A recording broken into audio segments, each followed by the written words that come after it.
Mga kababayan ko, malungkot kong ibabalita sa inyo ng ating presidente ay nasa hospital ngayon at nasa critical na kondisyon.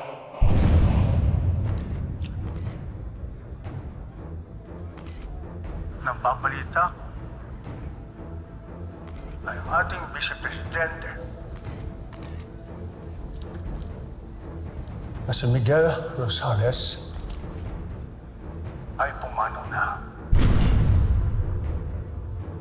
At ngayon, sa kasalukuyan, ay inimbestigahan ng ating kapulisan ang naganap na pananambang sa dalawang pinakamakapangyarihan na pinuno ng ating bansa.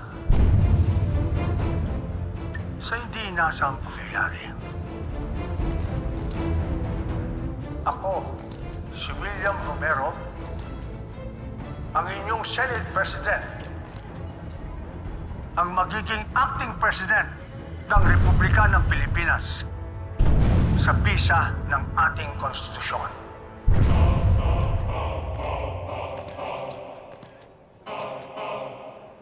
Hindi ko pinangarap na maging Pangulo ng Pilipinas. Ang importante ngayon sa akin ang seguridad ng ating bansa at ang hamon na haharapin natin.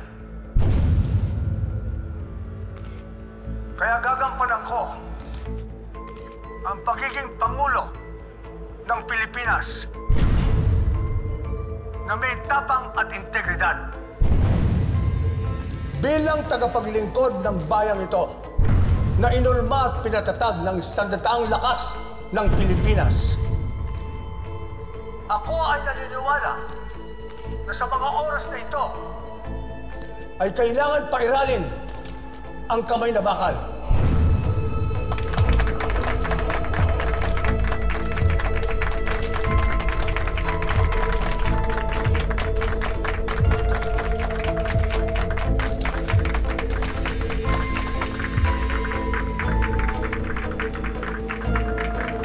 Bakit siya yung magiging presidente natin? The presidential line of succession. Senate President ang pangatlong pinakamakapangyarihang pinuno ng Pilipinas. Ngayong wala na ang presidente at bise, siya na ang magiging pansamantalang pangulo sa natitirang termino ni Madam President.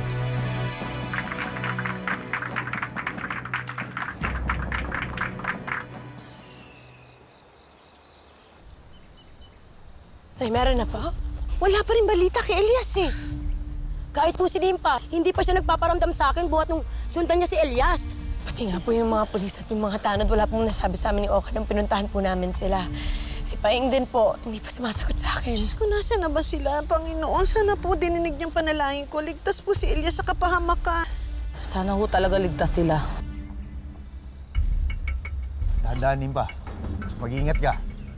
O naman, kaya ko to. Probinsyana yata to.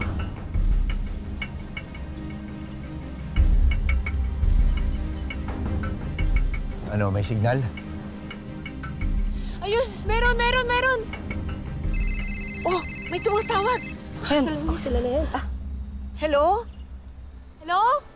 Nay Alma! Opo, si Nimpa po ito. Oh, Nympha! Sandali ah. Oh. Si Elias. Nay! Nay, si Elias to. Elias, anak! Diyos ko, salamat sa Diyos. Ligtas ka. Kamusta kayo? Nay, huwag na ho kayo mag-alala. Ligtas ho kami ni Impa dito. Inabalitaan namin nangyari sa Vice Presidente at kay Madam President. Sinong tumambang sa inyo? Tsaka ako na lang ho kikwento pagka magkasama na tayo, Nay. Nasaan ba kayo? Anong ginagawa niyo dyan? Baka naman may ginagawa na kayo kababalagan dyan, ha? Ano ba? Worried lang ako. O ba't hindi pa kayo umuwi rito? Ano ho kasi, Nay, naipit ho kami dito sa baryo Sapang Bato. Ang sabi ho sa amin, mga 3 araw para ho bago kami masundo papunta ng bayan. O basta anak, ipangako mo sa amin ha, uuwi kayong ligtas si Nympha. Nag-aalala kami lahat pero okay kami dito. Protektado kami ni Mayor. Ingat kayo. Limpa, best friend, ingat! Sige, Nay. Uwi rin ho kami agad. Hello? Elias! Hello, anak! Elias, Bakit? wait lang. Napuputol-putol yung signal. Hello? Kaya mo na, Nimpa. Ang mahalaga na kausap natin sila. Ay, wala na. Naputol na. Ay. Naku, basta alam natin na ligtas na sila. Tumpak. At alam ko, hindi pa babayaan ni Elias ang best friend ko. Napakamaginoo kaya ni Elias. Sabihan ko lang si Mayor na may balita na tayo kina Elias. Salamat. Sandali, Angka. Halika.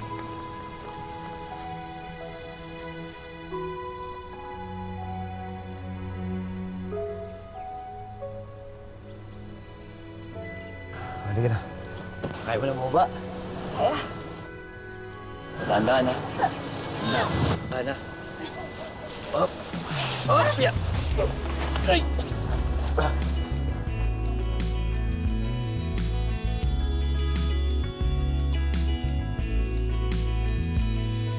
Hindi naman natin maiwasan na tayo ay magkainisan.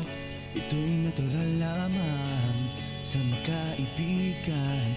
Di natin binibilang ilang beses mang magkasakitan. Ito'y lilipas na lang at makakalimutan. Ang mahalaga naman ay pagtangkap at pag-unawa at walang katapat. Parang mainip ka yata. Hindi kaya nagkasakit ka dahil matagal tayo nakababad sa tubig. Okay lang ako, Elias. Kaya ko to. Salamat.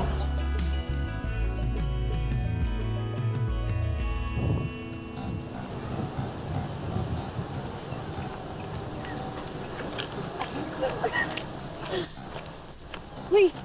Ano na? Nakontak niyo ba? Eh, parang iba na yung kontakan na ginagawa niyo eh. Hindi nga kayo mag-asawa. Ito nga pala yung cellphone hinarap namin. Maraming salamat. Eh, may matutuluyan ba kayo? Eh, pwede naman dun sa kubo namin. Salamat po.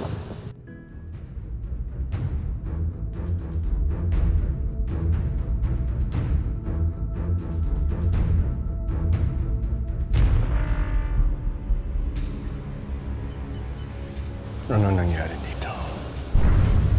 At sino may gawa nito sa inyo?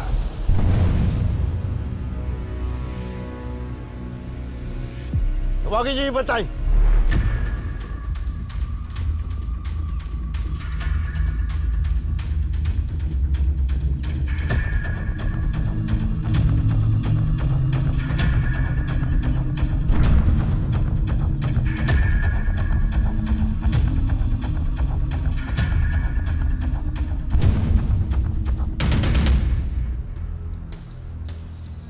Saan niyo ko dadalhin? Teka lang, saan niyo ko dadalhin?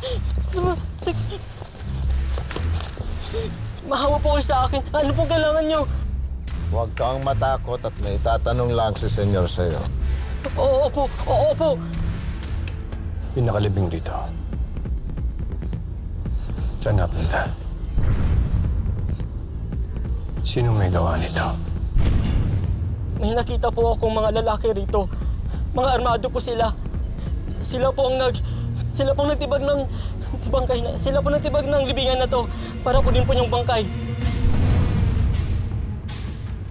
Mga lalaki, nakikilala mo. Hindi ko po sila kilala. Pero narinig ko po yung isa.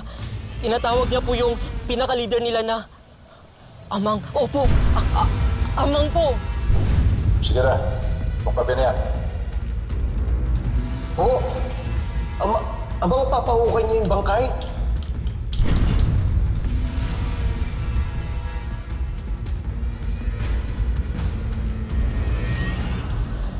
Senyor,